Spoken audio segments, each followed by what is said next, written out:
What's going on, guys? Excuse me. A little Crystal Light right there. No sweets. I don't do sweets. A little Crystal Light. I got another NBA video. Other kind of sport videos coming down the pipe. This NBA video, guys. Like these videos. Share these videos. Let's get some good sports fans in here. Let's talk some trash. Let's talk some sports. Let's have some fun. I'm a Sixers fan, so it's easy to poke fun at me. Say what you got to say. I can take it. If we draft one more big guy, let me tell you, I'm not crazy, you know, but they draft one more big guy, I might have to go to Philly. I'm not serious about that. I don't want to take that as any not as a threat. That was just a joke. Anyway, guys, again, this is like some of my one of my other NBA videos. This video is pretty much sponsored by a comment section. People anger at people deriding Stephen Curry, deriding him. I'm watching the game on my phone right here. I'm trying to watch the game and do this video. Let me get respectful here. Let me get professional. That and him being overrated. Let me think about it for a second. A guy that people didn't think deserved a contract extension because he always was getting injured or was out for a big part of a season. Right? He's been the best player the last 2 seasons in basketball. A guy that most teams didn't want, too small, too skinny, just a shooter. Right? Same thing I said, 2-time back-to-back MVP. Then you have a guy in college where no big schools wanted.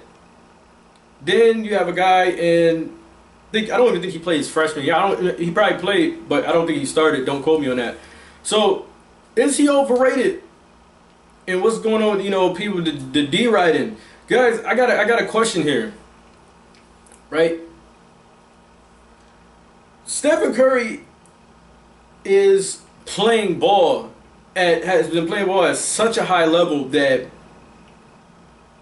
not only do we know him as Del Curry's son, the guy, people who watch sports in the 90s and things like that, not only do we know that he's Del Curry's son and his brother that also plays in the NBA, do we know their names, and we see his daughter, his oldest daughter, Riley, and things like that. Guys, this guy has gotten so popular. His family has gotten so popular that we know his wife. We can pick his wife out of a lineup. We know who she is. Kobe Bryant, one of the most popular players in the NBA since what did Kobe come in the league? 96, 97? I can pick his wife out of a lineup. I couldn't pick his wife out of a lineup. His family is becoming what the Mannings are to football, and I don't know Peyton Manning's wife. I couldn't pick her out of a lineup. I couldn't pick Archie Manning's wife, Peyton Manning's mother out of a lineup. I couldn't pick Peyton's little brother Eli's wife out of a lineup. That's how big this guy's going. This is how big he is.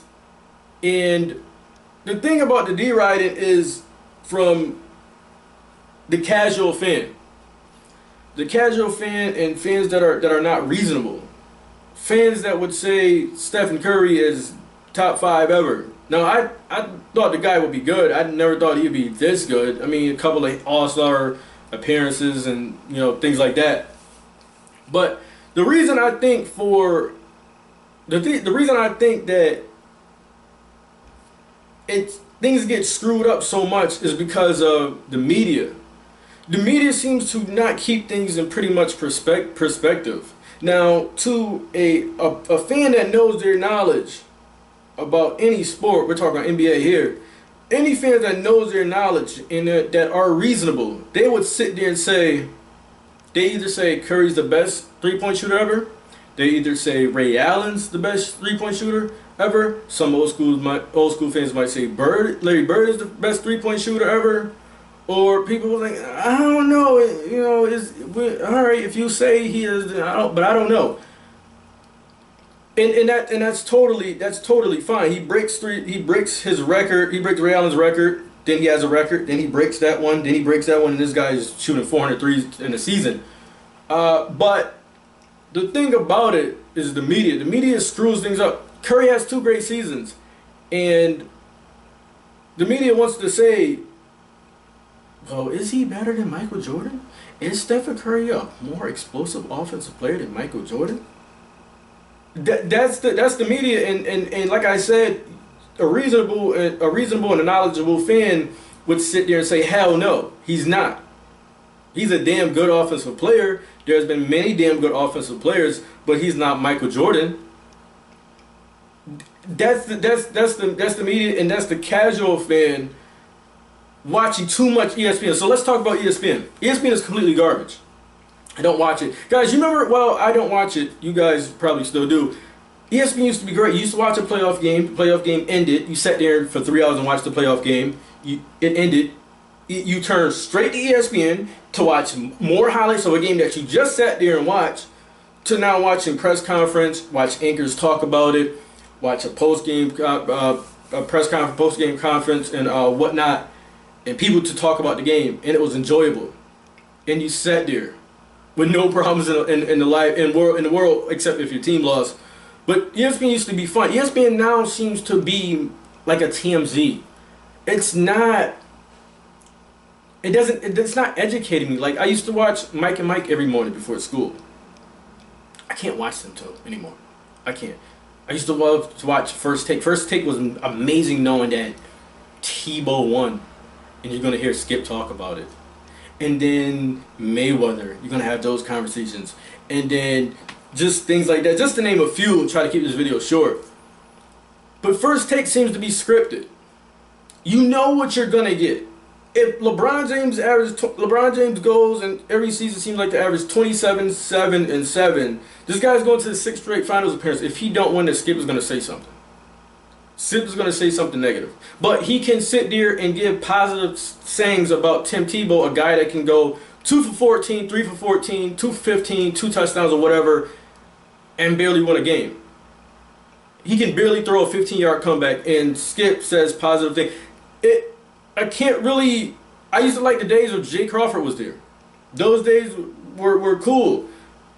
Probably I think Dana Jacobs was there. But it just seems to me that they're putting women, these nice looking women there just for either a female audience, which you don't need to do this. Sports need to stop doing this, putting females at the sidelines reporting these things. Don't do it if they're not good. Don't be putting them there if they look attractive. That's not going to bring in more female fans. Female fans will watch sports if they like sports. A female fan is not going to sit there and watch it because it's a woman on the sidelines. They're not going to do that.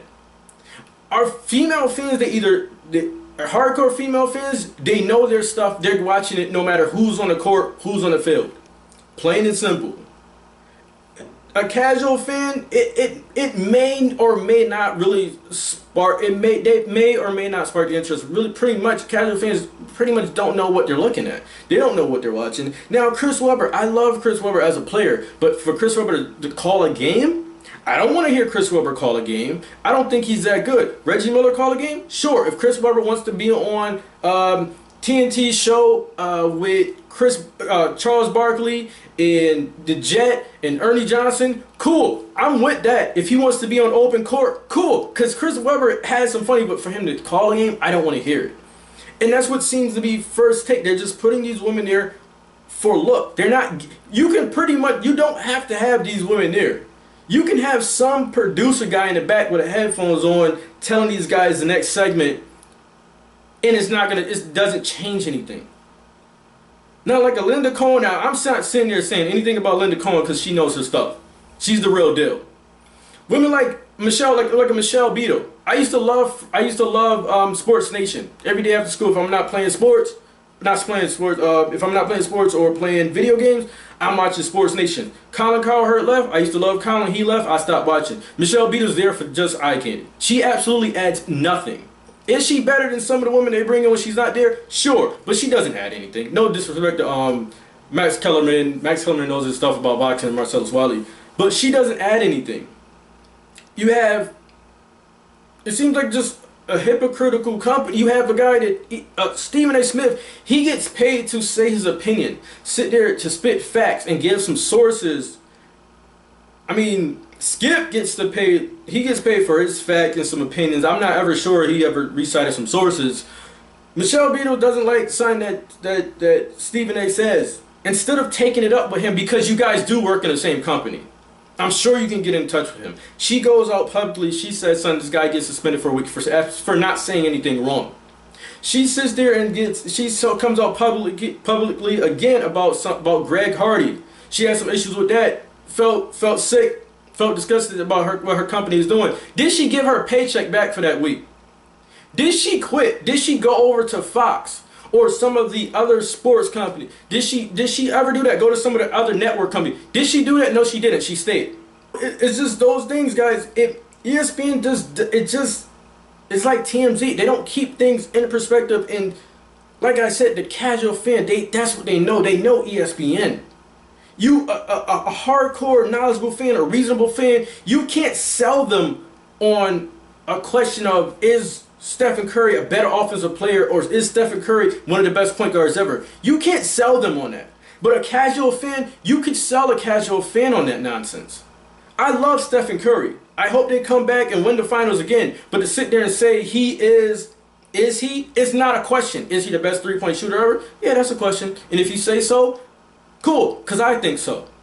And not because I think so is the correct way, but the dude is smashing the three-point record after setting a new one, then he smashes it. He's shooting threes that we've never seen before. But that's the thing, I think the deriding comes from the casual fan that watches and listens to too much media. I think that's where the deriding is coming from. I think he's not overrated. The guy's not overrated at all. But guys, this is just my thoughts. I don't want to make this video too long. So this video is just about I just wanted to talk about some few things. I got some other videos coming down the pipe. Guys, dislike this video, share it. Let's get some sports fans in the comment section. I'm done here.